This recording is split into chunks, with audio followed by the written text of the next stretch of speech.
What's up everyone? Again, welcome back to my YouTube channel, and today's video, meron tayong pag-uusapan na patungkol naman ito sa student loan para sa mga estudyante na naghahanap kung saan sila pwedeng makautang, or para sa mga estudyante na hirapan kung saan makakuha ng budget para sa kanilang tuition fees, kung ano yung pantustos nila sa kanilang pag-aaral.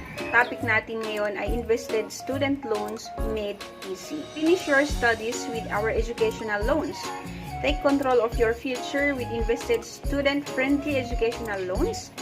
At syempre, dito pag-uusapan natin kung paano nga ba mag-apply, kung ano nga ba yung mga requirements, at yung mga frequently asked questions. Pag-uusapan natin yung 5 easy steps kung paano nga ba mag-apply ng invested student loan. Una, kailangan natin kumpletuhin yung application or complete a loan application. Bali, ang gagawin natin ay fill out a loan application through our website in 15 minutes and get a response on your qualifications within 2 to 5 days. Number 2, get interviewed. If you qualify for a loan, our loan officer will contact you for a 20-minute phone interview to verify your information and provide you with a sample loan computation. At number 3, submit your requirements. After your interview, submit requirements to prove letter A, academic status, letter B, loan location, and letter C, government identity. At number 4, become an investee. Sign a loan agreement and become a member of the invested community.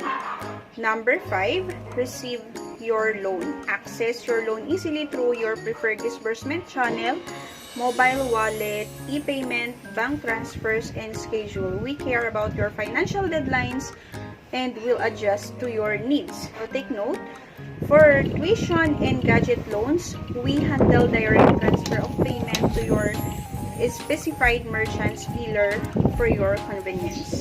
You will receive notice of the result of your applications and the next steps within 2 to 5 days. Ano nga ba yung minimum eligibility requirements to apply kapag gusto nating mag-apply ng student loan? At the minimum, you must meet the following requirements to apply for student loan. Ang unang, kailangan daw Filipino citizens or residente dito sa Pilipinas. At dapat din daw 18 years old pataas.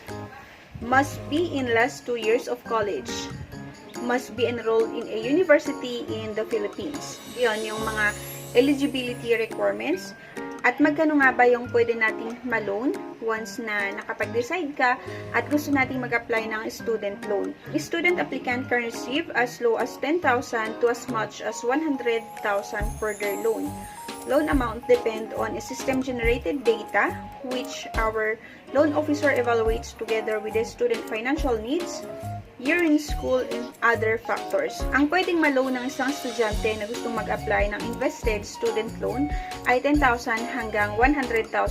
Depend on a system-generated data which our loan officers evaluates together with student financial needs, year in school, and other factors. Additional loans also granted on a case-to-case basis to student borrowers who have been active investees, members of the invested student community for 6 months. Pwede naman daw magkaroon ng additional loans, pero case-to-case basis siya. Siguro meron sa inyong nagtatanong kung paano nyo ba ma-receive yung loan funds. Invested disbursement are available in most e-payment channels, money remittance centers, and bank transfer to make sure that your loan gets to you swiftly and securely. At yung tuition fees and gadget loans are directly paid by invested to your biller, school merchant, supplier. Thesis allowance and rent loans are transferred to your personal account, usually in stag disbursements. Tuition fees and gadgets loans ay pwedeng directly paid by invested to your biller, like yung school, yung merchants, or yung supplier.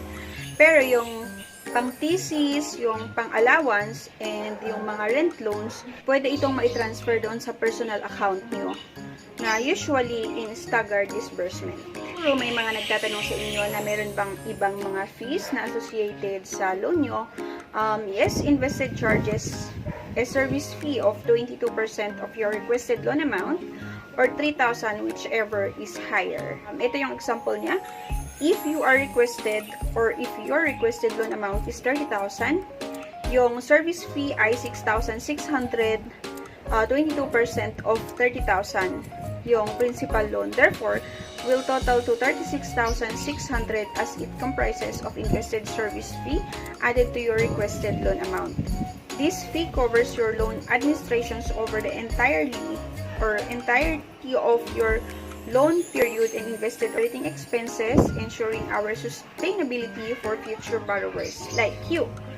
And yun, magkano nga ba yung interest rate? Yung interest rate naman ay 2.3% to 2.9% per month. This is cheaper than most private lenders who have rate of 5% up to 30% per month and often require payment to start immediately. And how do I pay my monthly installment? Paano nga ba natin bayaran yung monthly installment, including auto debit from your bank account, online and offline bank payment, bayad centers, pawn shop, convenience stores, and more. So, ang pagbabayad natin doon sa installment ay pwedeng auto-debit doon sa bank account nyo. Pwede rin siyang bayaran online or sa offline bank payment.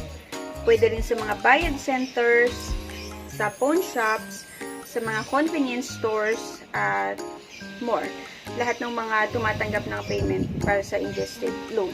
Yung mga ibang estudyante ay gustong mag-aral sa ibang bansa at naghahanap sila kung saan sila pwedeng makapag-apply ng student loan. May mga nagtatanong sa inyo if they can apply for a student loan for studies abroad.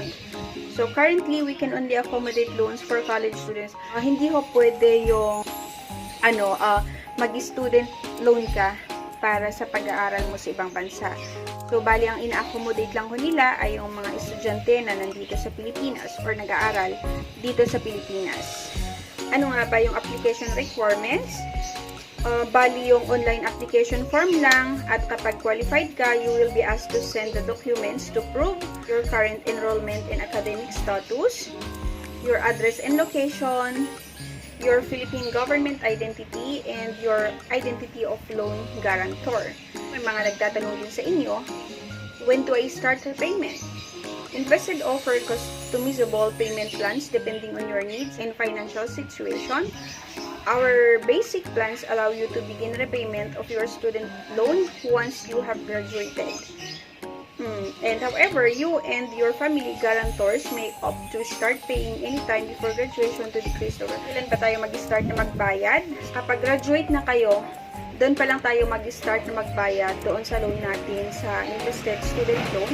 Pero, kung gusto mo naman, or kung gusto ng family mo, or gusto ng guarantor mo na bayaran siya ng mas maaga kahit hindi ka pa-graduate, pwede rin naman. To decrease the overall payment you will need to make on your loan. And our loan officers will initially give you a repayment plan to follow. However, requests for adjustment are always prioritized to ensure the student do not incur unmanageable debt and accrued interest due to a deferred loan terms. Ano nga ba yung kino-cover ng student loan? Meron silang tuition loans, gadget loans, thesis loans, and allowance loans. 4 yung pwede nyong ma-avail dito kasi meron silang tuition loans, tapos yung gadget loans, yung thesis loans, and allowance loans. How long is the application processing time? Processing time will depend on the volume of applications in every cycle and how fast the applicant is able to comply with the requirements. Kagaya ng mga sinasabi ko na nakadepende rin naman kasi talaga yung processing time doon sa pakikipag-cooperate din natin doon sa pinag-a-applyan natin. Kung mabilis kang makapag-comply doon sa mga requirements, syempre, mabilis din nilang i-process yung application mo compared doon sa mga applicant na parang inabot na ng ilang linggo, hindi pa nila nako-comply ng mga requirements na nire-require. Applicant who submit delayed requirements are expected to have a prolonged processing period. How secure is my information? Invested is fully compliant with the data privacy law and regularly vets system and algorithms used to process loan applications, and all information you provide to Invested for the purpose of your loan application is kept private and secure and can be deleted upon your written request. Kapag gusto nyo mag-fill out ng application, check nyo yung link na ito. Ilalagay ko sa description below at i-click nyo lang siya and pwede na kayong mag-fill out doon sa application nila. At mag-aantay na lang kayo ng 2 to 5 days ng response galing dito para doon sa application natin. And ituturo pa nila or sasabihin nila sa inyo kung ano yung mga next process na kailangan natin gawin. Anyway, thank you for watching. Sana may natutunan kayo sa video na ito. Especially sa mga estudyante na naghahanap kung saan sila pwedeng manghiram ng magagamit nila sa kanilang pag-aaral para sa tuition fee loans, para sa mga gadget loans, especially nga ngayon na pandemic at lahat ay online yung paraan ng pag-aaral. And yung mga thesis loans, allowance loans. So, kung nangangailangan ka ng pera, I think itong si invested student loan ay isa sa mga pwede nating consider. Kasi sa tingin ko, parang mababa yung interest rate nila compared sa mga ibang nag-o-offer ng loan para sa mga estudyante.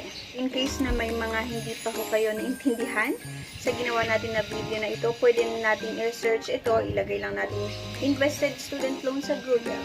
Pwede rin natin makita ito sa Facebook. And kung gusto nyo panoorin yung mga previous video natin, yung mga bangko na nag-o-offer ng loan, yung mga na-recommend natin na online lending app na may mas mababang interest rate, i-browse nyo lang yung video natin.